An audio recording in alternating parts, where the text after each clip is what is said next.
Hello നമസ്കാരം, എല്ലാവർക്കും VMCTALKSിൻ്റെ ഏറ്റവും പുതിയൊരു വീഡിയോയിലേക്ക് സ്വാഗതം. ഇന്ന് നമ്മൾ ചെയ്യാൻ ഉദ്ദേശിക്കുന്ന വീഡിയോ കുറേ നാളുകൾക്ക് മുമ്പ് എൻ്റെ അടുത്ത് കുറച്ച് നമ്മുടെ സബ്സ്ക്രൈബേഴ്സ് റിക്വസ്റ്റ് ചെയ്തിരുന്നൊരു വീഡിയോ ആണ്. അന്ന് എനിക്കത് വീഡിയോ ആയിട്ട് ചെയ്യാൻ പറ്റിയില്ല, പക്ഷേ അവർക്ക് ഞാൻ അതിന് വേണ്ടുന്ന റിപ്ലൈ കൊടുത്തിരുന്നു. പക്ഷേ എനിക്ക് വീഡിയോ ആയിട്ട് ചെയ്യാൻ പറ്റിയിരുന്നില്ല. അപ്പം എന്താണ് നമ്മുടെ ടോപ്പിക് എന്ന് വെച്ച് കഴിഞ്ഞാൽ, നമ്മുടെ വണ്ടികൾ പലപ്പോഴും പുതിയ വണ്ടിയൊക്കെ നമ്മൾ എടുക്കാറുണ്ട്. പക്ഷേ അതിനുശേഷം പെട്ടെന്നായിരിക്കും നമുക്കൊരു ജോലി കിട്ടിയോ, അല്ലെങ്കിൽ നമ്മൾ ഗൾഫിൽ പോയോ, അല്ലെങ്കിൽ ഒരു 3-4 മാസത്തേക്ക് നമുക്ക് വണ്ടി യൂസ് ചെയ്യാതെ വീട്ടിൽ വെക്കേണ്ടുന്ന ഒരു അവസ്ഥയൊക്കെ വരുന്നത്. അങ്ങനെ വരുമ്പോൾ നമ്മുടെ വണ്ടി എങ്ങനെയാണ് സംരക്ഷിക്കേണ്ടത് എന്നതിനെക്കുറിച്ച് ഒരുപാട് പേർക്ക് ഡൗട്ടുണ്ട്. നമ്മൾ പലപ്പോഴും പുതിയ വണ്ടിക്ക് എടുത്തതിന് ശേഷം ഇതേപോലെ 3-4 മാസമൊക്കെ നമുക്ക് ഉപയോഗിക്കാതെ വെക്കേണ്ടെന്ന് എന്തെങ്കിലും സിറ്റുവേഷൻസ് വരുമ്പോൾ പലർക്കും ഉള്ള സംശയമാണ് നമ്മൾ എന്തൊക്കെ കാര്യങ്ങളാണ് അവിടെ പ്രിക്കോഷൻസ് നമ്മൾ എടുക്കേണ്ടത്. അപ്പോൾ ഇന്ന് ഈ ഒരു വീഡിയോ നിങ്ങൾ മുഴുവൻ കാണുകയാണെന്നുണ്ടെങ്കിൽ നിങ്ങൾക്ക് ആ ഒരു ചോദ്യത്തിനുള്ള ഉത്തരം ഞാൻ തരാം. ഏതാണ്ട് ഒരു ഏറ്റവും ഇമ്പോർട്ടൻ്റ് ആയിട്ട് നിങ്ങൾ ശ്രദ്ധിക്കേണ്ട 12 സ്റ്റെപ്പുകൾ ഞാൻ നിങ്ങൾക്ക് പറഞ്ഞു തരും. 12 കാര്യങ്ങൾ. ഈ 12 കാര്യങ്ങൾ നിങ്ങൾ ശ്രദ്ധിച്ചു കഴിഞ്ഞാൽ നിങ്ങൾക്ക് സേഫായിട്ട്, ഒരു പരിധിവരെ സേഫായിട്ട് നിങ്ങളുടെ വണ്ടി അങ്ങനെ ഒരുപാട് നാളത്തേക്ക് യൂസ് ചെയ്യാതെ വെക്കുന്നുണ്ടെങ്കിൽ നിങ്ങൾക്ക് വെക്കാൻ കഴിയും. എൻ്റെ അടുത്ത് ഈ അടുത്തൊരു പട്ടാളക്കാരൻ, ഒരു ചേട്ടൻ എൻ്റെ അടുത്ത് ചോദിച്ചായിരുന്നു. പുള്ളിക്കാരനും ബുള്ളറ്റാണ് ഉള്ളത്. അപ്പം അതും ഞാൻ ഒന്ന് സ്പെഷ്യലായിട്ട് എടുത്ത് പറയാം. ബുള്ളറ്റെന്ന് മാത്രമല്ല, ഏതൊരു വണ്ടിയാണെങ്കിലും ഈ ഒരു കാര്യങ്ങളൊക്കെ തന്നെയാണ് നിങ്ങൾ പ്രധാനമായിട്ട് ശ്രദ്ധിക്കേണ്ടുന്നത്. അപ്പോൾ ഏത് വണ്ടിയുള്ള ഒരാൾക്കും ഈ ഒരു വീഡിയോ കാണാം. എങ്കിലും എൻ്റെ അടുത്ത് ഈ അടുത്തൊരു പട്ടാളക്കാരൻ ചേട്ടൻ എൻ്റെ അടുത്ത് ചോദിച്ചു, പുള്ളിക്കാരൻ ബുള്ളറ്റാണ് പുതിയ വണ്ടി എടുത്തേക്കുന്നത്. അപ്പം ഏതാണ്ട് പുള്ളിക്കാരൻ ലീവ് തീരാറായി പോവുകയാണ് വണ്ടി. അപ്പം വേറെ ആരുമില്ല വണ്ടി എടുത്ത് ഓടിക്കാനോ അങ്ങനെ വിശ്വസിച്ച് കൊടുക്കാൻ പറ്റിയ ആരുമില്ല. അപ്പോൾ എന്തൊക്കെ കാര്യങ്ങളാണ് ശ്രദ്ധിക്കേണ്ടത്, എങ്ങനെയാണ് ഞാൻ വണ്ടി വെക്കേണ്ടതെന്നൊക്കെ പറഞ്ഞ് പുള്ളിക്കാരൻ എൻ്റെ അടുത്ത് ചോദിച്ചിരുന്നു. ഞാൻ നേരിട്ട് പറഞ്ഞു കൊടുക്കുകയും ചെയ്തു. അപ്പം അതെല്ലാം വെച്ചിട്ടാണ് ഞാൻ വിചാരിച്ചത് ഇനിയും പലർക്കും അങ്ങനത്തെ ഒരു സംശയം ഉണ്ടായിരിക്കാം. അതുകൊണ്ടാണ് വീഡിയോ ആയിട്ട് തന്നെ ചെയ്യാമെന്ന് വിചാരിച്ചത്. അപ്പോൾ എന്തായാലും ഇത്രയും ആമുഖമായിട്ട് പറഞ്ഞുകൊണ്ട് നമുക്ക് നേരെ അങ്ങ് വീഡിയോയിലേക്ക് പോകാം.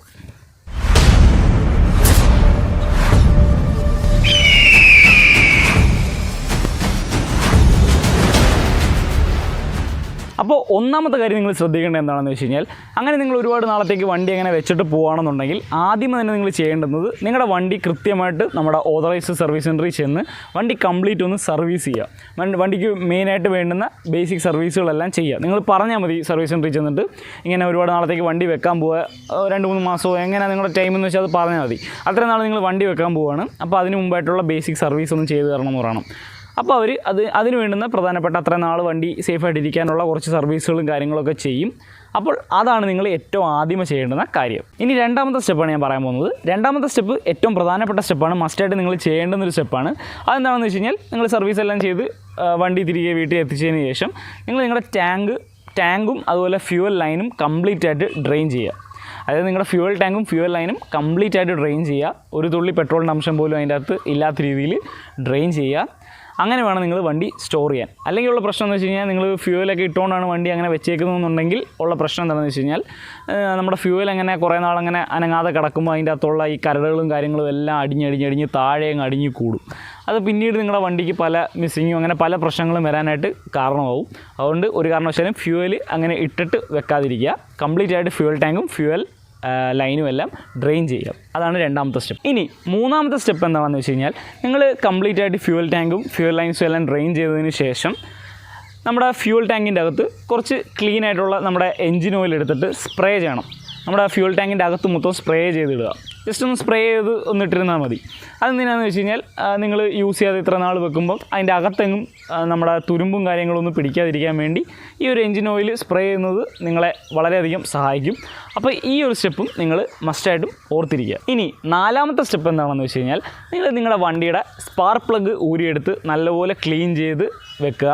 അതുപോലെ തന്നെ ആ സ്പാർക്ക് പ്ലഗിൻ്റെ ആ ഹോളിലേക്ക് ഒരു 25 ml ക്ലീൻ ആയിട്ടുള്ള നമ്മുടെ എൻജിൻ ഓയിൽ ആ ഹോളിലേക്ക് ഒഴിക്കുക. എന്നിട്ട് തിരിച്ച് നിങ്ങൾ ആ സ്പാർക്ക് പ്ലഗ് ഫിറ്റ് ചെയ്ത് വെക്കുക.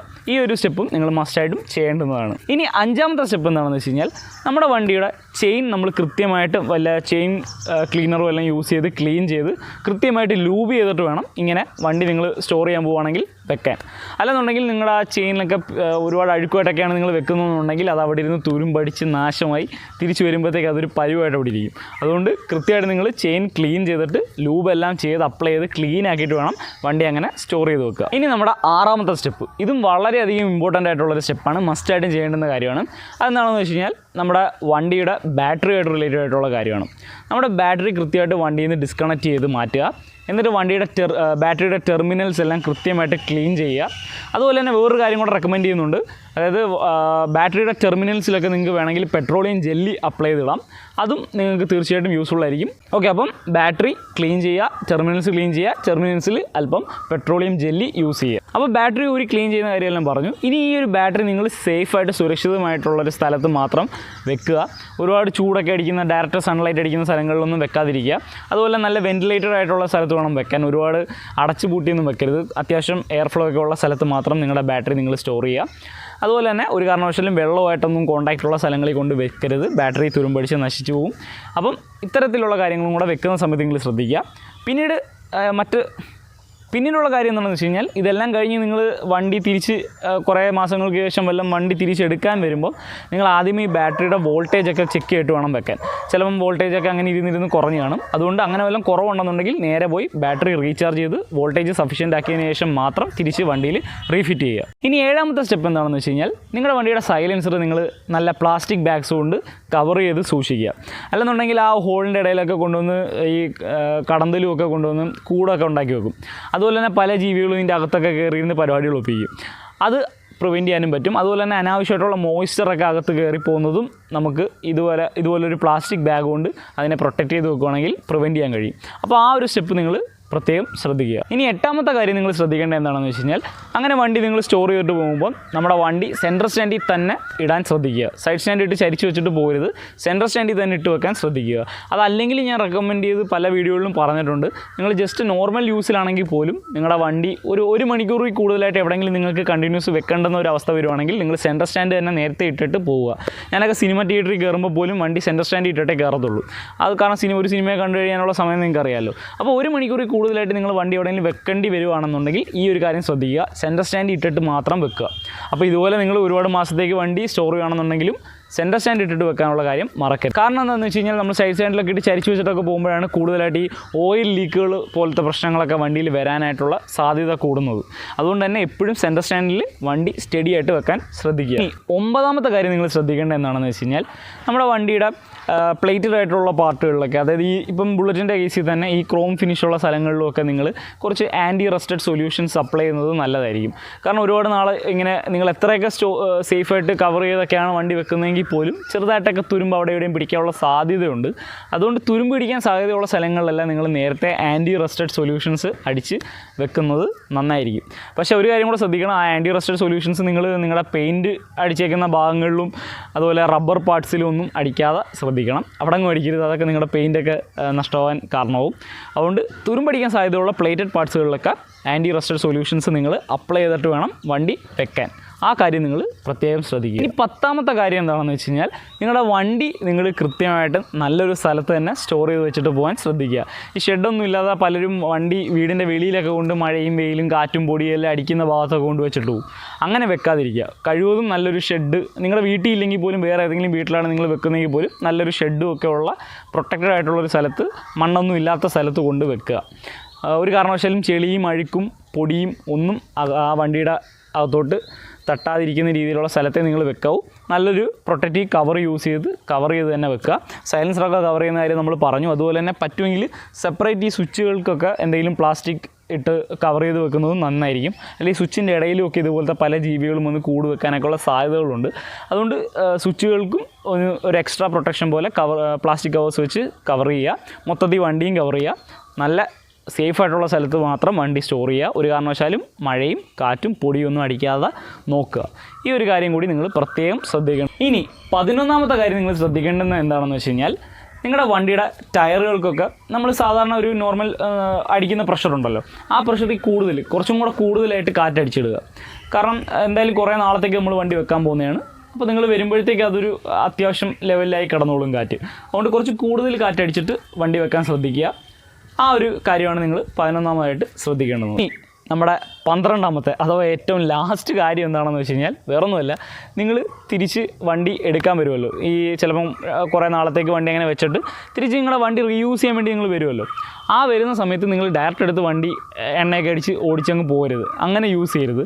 അത് വണ്ടി എങ്ങനെയെങ്കിലും ക്യാരി ചെയ്ത് സർവീസ് സെൻറ്ററിൽ കൊണ്ടുപോയി വീണ്ടും ഒരു സർവീസും കൂടെ ചെയ്യുക. ഇങ്ങനെ പറഞ്ഞാൽ മതി, ഇത്ര നാളായിട്ട് ഞാൻ യൂസ് ചെയ്ത വണ്ടി വെച്ചിരുന്നതാണ്, പ്രിക്കോഷൻസ് എല്ലാം എടുത്തിട്ടുണ്ട്, അപ്പം വണ്ടി ഇപ്പോൾ ഞാൻ യൂസ് ചെയ്യാൻ പോവുകയാണ്, അപ്പോൾ അതിന് മുമ്പത്തെ സർവീസ് കാര്യങ്ങൾ നിങ്ങൾ ചെയ്തു തരണമെന്ന് പറഞ്ഞ് വേണം സർവീസ് സെൻറ്ററിൽ കൊണ്ട് കൊടുക്കാൻ. നല്ല ഓതറൈസ് ആയിട്ടുള്ള സർവീസ് സെൻറ്ററിലോ അല്ലെങ്കിൽ നന്നായിട്ട് സർവീസ് ചെയ്യുന്ന ഏതെങ്കിലും മെക്കാനിക്കിൻ്റെ അടുത്തോ കൊണ്ടുപോയി വണ്ടി മൊത്തത്തിലൊന്ന് സർവീസ് ചെയ്ത് എല്ലാം പെർഫെക്റ്റ് ആണെന്ന് ഉറപ്പുവരുത്തിയിട്ട് മാത്രം നിങ്ങൾ വണ്ടി തിരിച്ച് എടുക്കുക.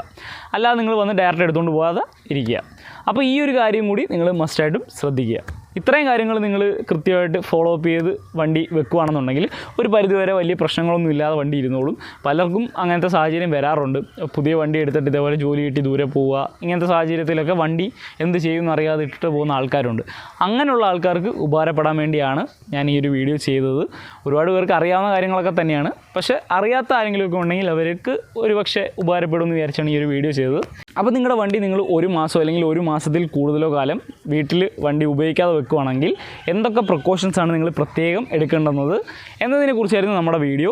പ്രധാനപ്പെട്ട ഒരു 12 സ്റ്റെപ്പുകളും ഞാൻ പറഞ്ഞു തന്നിട്ടുണ്ട്.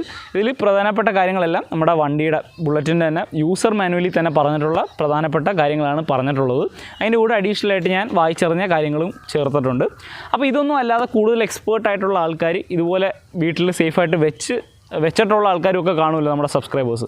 അപ്പോൾ അങ്ങനെയുള്ളവർ എന്തെങ്കിലും അഡീഷണൽ ആയിട്ടുള്ള പോയിൻറ്റ്സ് പറഞ്ഞു തരണമെന്നുണ്ടെങ്കിൽ തീർച്ചയായിട്ടും നിങ്ങൾ താഴെ കമൻറ്റ് സെക്ഷനിൽ പറയുക, അത് ഞാൻ പിൻ ചെയ്ത് വെച്ചേക്കാം. അപ്പം ഈ വീഡിയോ കാണുന്ന മറ്റ് ആൾക്കാർക്കും അത് വായിക്കുമ്പോൾ ഉപകാരപ്പെടും.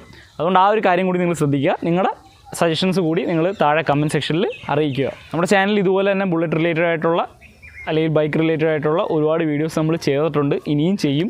അതുപോലെ ട്രാവൽ വ്ളോഗ്സും അങ്ങനത്തെ കാര്യങ്ങളെല്ലാം നമ്മുടെ ചാനലിൽ നമ്മൾ സ്ഥിരമായിട്ട് ഇടുന്നതാണ്. പുതിയതായിട്ട് ആരെങ്കിലും നമ്മുടെ വീഡിയോ കാണുന്നുണ്ടെന്നുണ്ടെങ്കിൽ നിങ്ങൾക്ക് ചാനലിലെ വീഡിയോ ഒക്കെ ഒന്ന് ചെക്ക് ചെയ്തിട്ട് ഉപകാരപ്പെടുന്നുണ്ട് എന്ന് തോന്നുകയാണെങ്കിൽ മാത്രം നിങ്ങൾ ചാനലൊന്ന് സബ്സ്ക്രൈബ് ചെയ്തിടുക. അപ്പം ആരെങ്കിലുമൊക്കെ ഉപകാരപ്പെടാൻ വേണ്ടി ഈ വീഡിയോ മാക്സിമം ഷെയർ ചെയ്ത് സപ്പോർട്ട് ചെയ്യുക. നമുക്ക് മറ്റൊരു ദിവസം മറ്റൊരു ഉപകാരപ്പെടുന്ന വീഡിയോ ആയിട്ട് തന്നെ കണ്ടുമുട്ടാം. ബൈ.